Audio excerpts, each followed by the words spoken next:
I'm going to Alaska. I'm going to an airport and then going to Alaska. The airport's in Seattle.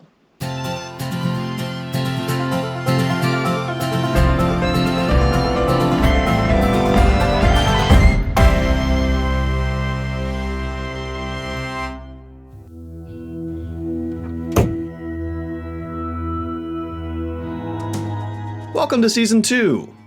Well, I say Season 2, but honestly I don't know what to call it. It's another season of something, I guess, that's for sure. But I'm not driving across the country again, nor is this my second big adventure. If anything, this should be Season 8 since I began my epic travels in earnest in 2014. But that's a different story, and it's a related one for sure, but not for this episode. So I guess for now we'll call this Season 2 since it's definitely the next group of travel videos, and that's what I want this channel to become. So yeah, welcome to Season 2 of whatever this is. And what is this? Well, if the title didn't give it away, I'm headed to Alaska. Eventually. Like my adventure last year where I was ostensibly heading to New Hampshire via a rather circuitous route, this time I'm going northeast first, then west, then flying up the coast to that last frontier. In total, this trip will have 3 parts. 6 or 7 videos, I guess, but 3 total parts. The first part is LA to Seattle, though not directly. I'm headed up Highway 15 through the heart of Utah, then northward from there through Wyoming and Montana, stopping at Grand Teton and Yellowstone National Parks. Then further north, banking left at Glacier National Park, cutting across the skinny top of Idaho, across the flat parts of Washington before crossing the Cascades and down into Seattle. Then begins part 2. I'm meeting my dad in Seattle, and together we're headed up to explore Alaska. Okay, part of Alaska. The state itself is the kind of huge that would boggle the mind of the average American and positively flummox the typical European. You try to explain the idea of driving for 12 hours and not crossing 8 borders, 2 time zones, and listening to a dozen different languages. I sure can't, and I've tried. Part 3 begins on our return to Seattle.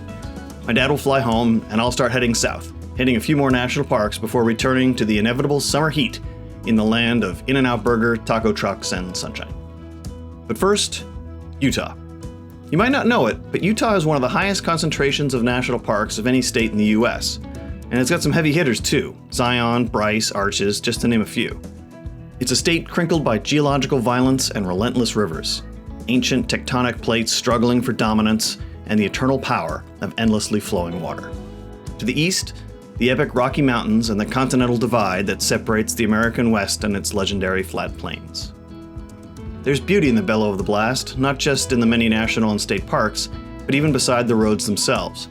Desert landscapes and red rock mesas slowly give way to hills of green and then snow-covered mountains. And always up, inexorably up. Denver is known as the Mile High City, but Utah's Salt Lake isn't far behind. At 4,200 feet, it breathes, or rather doesn't breathe, the same rarefied air. The lake that gives the city its name is massive, the kind of lake that gives you a taste of the ocean, visually and, not surprisingly, odorifically. Like the majority of lakes on this side of the country, it's shrinking, climate change doing its ongoing damage. Buildings that once had lakefront property now sit at the edge of rippled sand, like a huge gray beach with the water far in the distance. It's a cold evening when I finally make it to the shores of the Great Salt Lake. Clouds block enough of the sun to give it an ominous feel. The wind snaps highlights of white on the tiny waves. It feels less like early summer here and more like late fall. There's nothing alive here. No plants, no signs of animals. Just me, the sand, and this inland sea.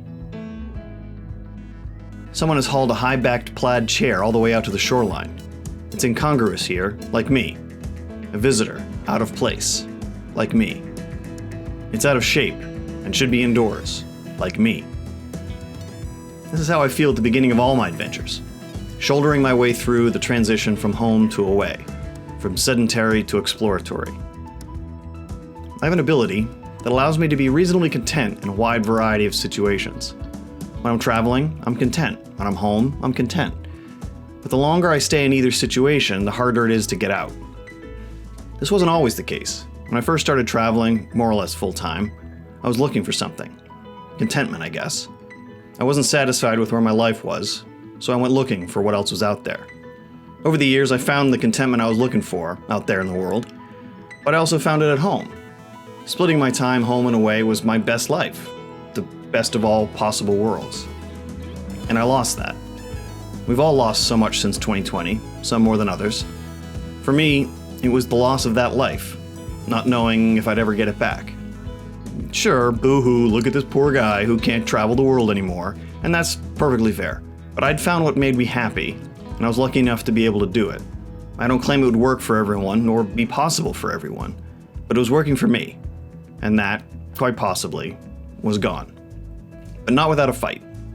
This is just my normal start-of-trip introspection. I was going to make this adventure as epic as possible. I was going to enjoy every minute of it. And what happens after that is after that.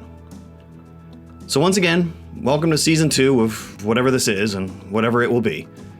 Thanks for following along, and I promise less introspection and more bears, bison, glaciers, and more. It's going to be a lot of fun. Thanks for watching.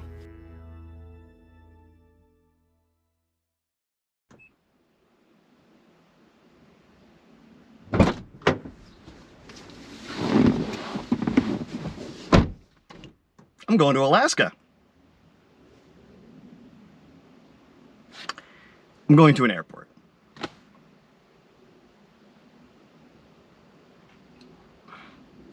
I'm going to an airport and then going to Alaska. The airport's in Seattle. The airport's in Seattle. The airport's in Seattle. I'm going to an airport and then going to Alaska. The airport's in Seattle.